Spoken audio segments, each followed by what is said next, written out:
बलात्कृत पुरुष। एपिसोड 3, धुंध में दबा सच। रात के तीसरे पहर का सन्नाटा पूरे शहर पर अपनी चादर ताने हुए था, लेकिन अर्जव की आंखों में नींद कहाँ। नैना की चुप्पी उसे भीतर तक साल रही थी। पिछली रात भेजे गए उस स्क्रीनशॉट पर अब तक कोई प्रतिक्रिया नहीं आई थी।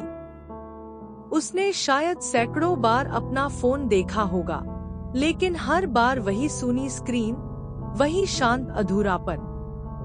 वो बिस्तर से उठकर खिड़की की ओर गया। बाहर कोहरा छाया हुआ था, जैसे उसके मन की धुंध। दूर दूर तक कुछ भी साफ नहीं दिखता था। तभी उसका फोन वाइब्रेट हुआ। नैना। उसने फौरन फोन उठाया, पर वो नैना नहीं थी।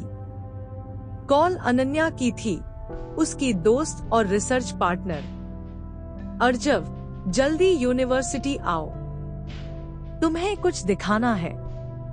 ये नैना से जुड़ा है। उसका दिल जोर से धड़क उठा। जब अर्जव लैब पहुंचा, अनन्या पहले से ही कंप्यूटर के सामने बैठी थी। उसकी स्क्रीन पर एक लाइव डेटा स्ट्रीम चल रही थी, लोकेशन ट्रैकर और एनालिटिक चार्ट्स की जटिल पंक्तियां। मैंने नैना के उस एनजीओ ऐप के कोड्स को डिकोड किया, अनन्या बोली, और जो मैंने पाया वो बहुत अजीब है। इस ऐप के भीतर एक हिडन नेटवर्क एक्टिविटी चल रही है, किसी और सिस्टम से लिंक्ड। मतलब वो किसी के लिए काम कर रही है। अर्जव चौंक गया। या फिर किसी दबाव में है। अनन्या का स्वर गंभीर था। अर्जव के अंदर कुछ टूटता सा महसूस हुआ। उसने कभी सोचा भी नहीं था कि नैना की जिंदगी में इतने गहरे रहस्य छिपे होंगे, और वो कुछ भी नहीं जानता। कैमरा नैना की कुछ पुरानी रिकॉर्डिंग्स पर कट करता है। उनमें वो हंसती है, बच्चों के साथ काम करती है, और एक बार अर्जव से कहती है, कुछ चीजें तुम्हें समय पर ही बताऊंगी, अभी नहीं।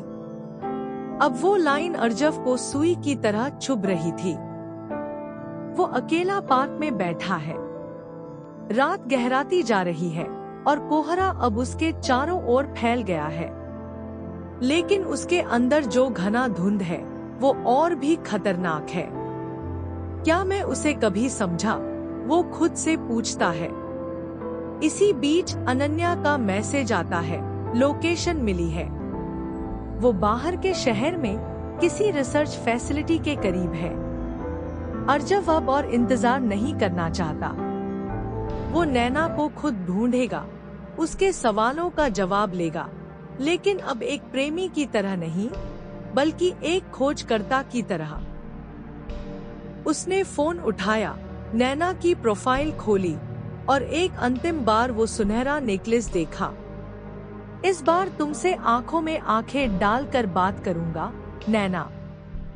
धुंध हटेगी, लेकिन क्या सच सामने आएगा?